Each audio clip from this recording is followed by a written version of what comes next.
Marcos José Gama Correia, conhecido como Marcos Capeta, entrou para a história do crime no Nordeste no final dos anos de 1990. Ele montou uma quadrilha que roubou bancos e carros fortes e passou por cidades como Bahia, Sergipe, Pernambuco e Alagoas cometendo diversos crimes. Depois do falecimento de seu irmão, após um confronto com a polícia, Marcos Capeta jurou que tiraria a vida de todo policial que cruzasse o seu caminho. Condenado a 25 anos de prisão, ele acabou perdendo a vida e uma ação da polícia para prendê-lo. Hoje vamos contar a história de Marcos Capeta. Fala galera, aqui é Joel Paviotti do canal Iconografia da História. Muito bem, muito obrigado por estar aqui com a gente de novo. Hoje a gente vai contar a história de um cara ruim, mano. O cara é tão ruim que o nome do cara tem capeta no nome. O nome do maluco é Marcos Capeta. Irmão, em certas regiões braba, pra você ter o apelido de capeta, você tem que ser ruim mesmo. Tem que ser o próprio cramunhão, tá ligado? Tem que ser ruim. E esse cara, ele era realmente, pelo que a gente pesquisou, que o cara era ruim de verdade. O Adriano que fez o roteiro, inclusive, mandou pra mim, pô, o capeta aí era o capeta, o cara é ruim mesmo. Enfim, dá até vontade de me converter pra não ir pro inferno, porque trombar esses caras lá é complicado. Deixa seu like, se inscreve no canal, ativa o sininho, vamos pra mais uma saga. Essa história é uma história que dá nenhum filme, mano. A gente não pode ficar moscando, mas se fosse cineasta, eu ia atrás dessas histórias. Cineastas, veja essa história, é pesadíssima, certo? Bom, essas três coisas que você faz, o like, se inscreve no canal, ativa o sininho, ajuda muita gente. Edu, por favor, querido, roda a vinheta.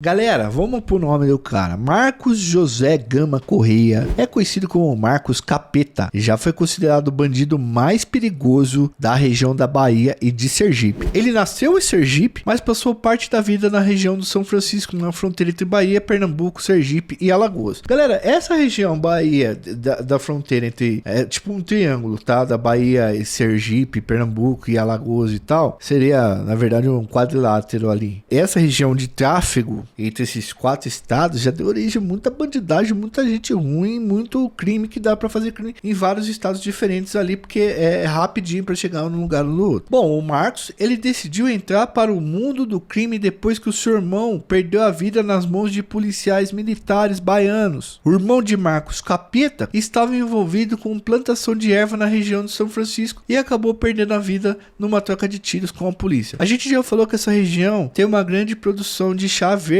A gente fala isso no vídeo do Cleiton Araquã, na briga entre os Araquãs e os Bem-vindos, acho que é isso, que a gente já lançou aqui no nosso canal.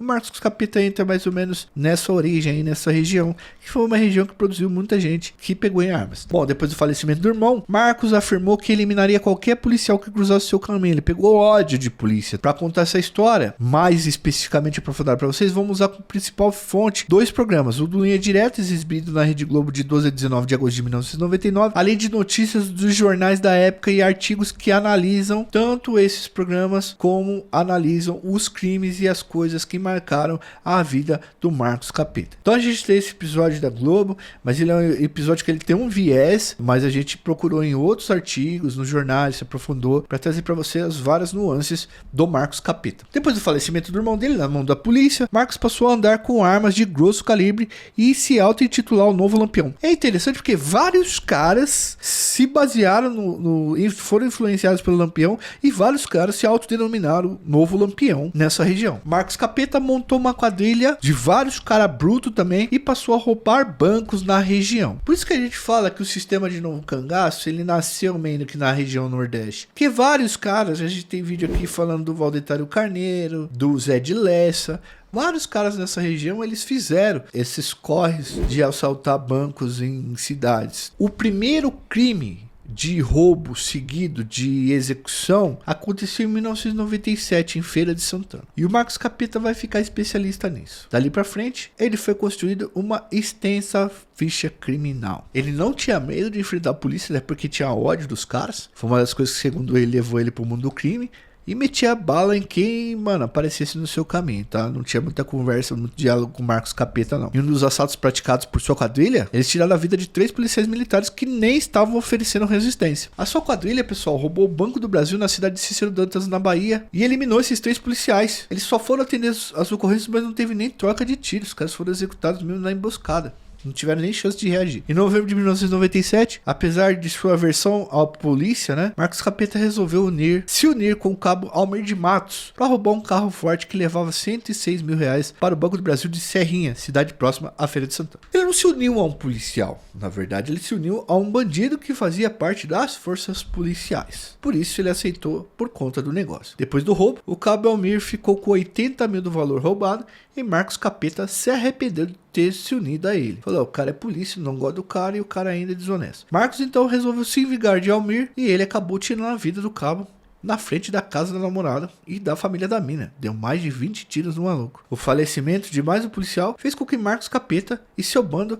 passasse a ser desesperadamente procurado pela polícia. Já tinha sido executado 4 policiais e ele falava aos 4 ventos que ele não gostava de polícia e que se os caras passassem no caminho dele, ele ia pregar bala. 5 dias depois de tirar a vida do Almir, do cabo que ajudou ele no assalto, Marcos Capeta foi preso com mais 3 comparsas em uma casa que ele tinha acabado de comprar. Esses caras que ele tirou a vida eram policiais militares e os caras que prenderam ele eram policiais civis. Acredito que muito por conta disso ele acabou ficando vivo. Ao pisar na cadeia, Marcos Capeta decidiu que não ficaria muito tempo ali. E ele fez um arregaço na cadeia também. Então ele se organizou com outros presos e conseguiu uma arma na mão, rendeu na época o carcereiro, né? E organizou uma fuga surpreendente. Marcos conseguiu escapar de sua cela e libertar vários presos. 22 presos fugiram junto com ele. E na fuga, ele rendeu o diretor e a vice-diretora do presídio e levou os dois como refém. Ele usou o Corsa que pertencia à vice-diretora do presídio para fugir. E esses caras que ele soltou ficou devendo favor para ele, tá? E ele foi cobrar uma hora. Marcos Capeta fugiu com os 2 reféns e mais 11 presos em 2 ou 3 carros e os outros que ele tinha soltado fugiram em... Bom, cada um por si, né? Os outros presos tentaram usar um cadete para fuga, mas o carro não aguentou e acabou parando. Os bandidos acabaram sendo rendidos pela polícia e voltaram presos. Mas o Marcos Capeta fugia no veículo Corsa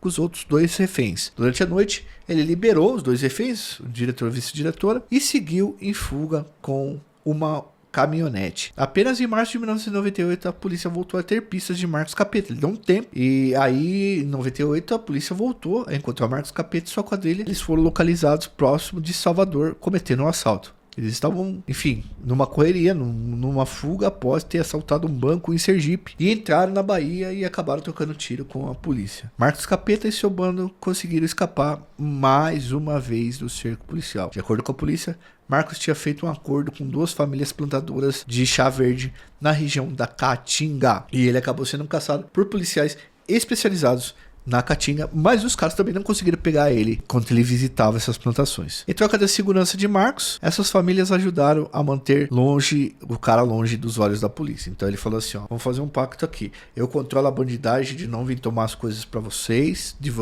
a hora que vocês precisarem de mim, eu vou estar sempre aqui com os caras pra meter o louco e impedir que as outras famílias invadam o seu lugar, mas ao mesmo tempo vocês me dão guarida a hora que eu precisar. Em uma entrevista à uma rádio local, né, da cidade onde ele estava, Marcos Capeta declarou que tinha abandonado a vida do crime e que estava indo para São Paulo. Ele afirmou que tinha montado um negócio em São Paulo e que pretendia se converter a uma igreja evangélica que tinha aberto perto da casa onde ele estava vivendo com a sua namorada. Mas aí ele já era caçado pela polícia de todo o Nordeste, que deu a ele a fama, e uma fama que, lógico, que ele fez por merecer, né, de tirador de vida de policiais. Para a polícia, a história de Marcos era falsa. Ele não ia pra São Paulo comprar, sei lá, mano, pra morar ou pra ter igreja e tal. As pessoas, o que a polícia investigou é que na verdade ele foi pra São Paulo pra comprar armas e outras coisas pra abastecer a sua própria quadrilha e pra começar a vender proteção. Não mais assaltar bancos,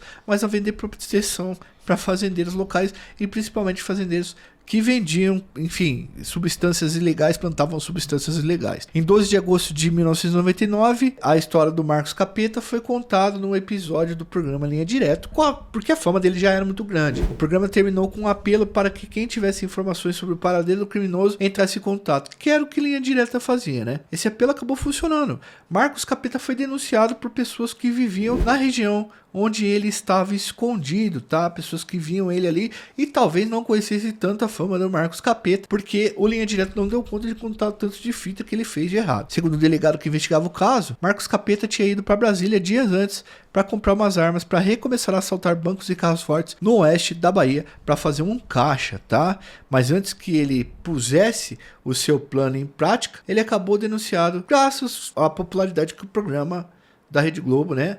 A amplidão que o programa da Rede Globo deu ao nome dele. No dia 18 de agosto de 1999, Marcos Capeta foi surpreendido por policiais que encontraram em uma fazenda na cidade de Vanderlei, a 800 quilômetros da capital Salvador. Marcos estaria no local para uma reunião com sua quadrilha e com alguns presos que ele tinha soltado naquela época que deviam um favor para ele. No momento que ele foi abordado pela polícia, ele estava junto com seu sobrinho de 14 anos. Os dois foram baleados e faleceram durante aquela ação policial. Segundo as forças policiais, Marcos Capeta tentou reagir e na troca de tiros ele e o sobrinho acabaram perdendo a vida. O que nós sabemos é que ele falou que ele jamais seria preso pela polícia militar, até porque ele odiava os policiais e ia trocar tiro até que o Capeta o levasse. O Capeta levasse o Marcos Capeta. Dentro da casa foram encontradas 2 pistolas, 2 revólveres, 200 gramas de chá verde e um maçarico que Marcos usava nos assaltos a banco e para fazer maldade com pessoas. De acordo com a investigação, Marcos usava o dinheiro dos roubos a banco e carros fortes para comprar fazendas de gado na Bahia. Era uma forma dele guardar esse dinheiro e investir esse dinheiro. Nos bares que frequentava, sempre pagava a conta de todo mundo e, segundo alguns depoimentos, ele chegava a distribuir dinheiro dos roubos para a pessoa na rua. Porém, você não podia levantar a voz para o Marcos Capeta. Ele respondia a 25 processos e ele teria liderado 20 assaltos a bancos e teria tirado a vida de pelo menos 4 policiais. E ele também respondia, obviamente, por organização, né? Por formação de quadrilha. Segundo a perícia, que analisou ali o corpo do Marcos, ele foi atingido por 22 tiros e o seu sobrinho foi alvejado por 8 disparos. Até hoje, a história de Marcos Capeta é muito comentada no Nordeste e ele é lembrado pelos lugares por onde passou com sua quadrilha como um dos bandidos mais sanguinários, mas também mais populares que já pisaram nessas regiões. Certo, galera? Espero que vocês tenham gostado desse vídeo sobre o Marcos Capeta aí, mais um personagem da criminalidade, muito famoso da criminalidade brasileira, nordestina também. Se você gostou, deixa seu like, se inscreve no canal, ativa o sininho, ajuda a gente no apoio a partir de R$2 que você já dá uma força muito grande para nós, e no Pix também, se você puder dar uma força pra gente, certo? Que daí vocês nos patrocinam, nos ajudam a manter sempre o nosso trabalho e a falar desses temas que vocês gostam tanto, certo? A gente vai ter que falar de roda de ciranda e eu não gosto disso daí. Um abraço, valeu, até mais, fui.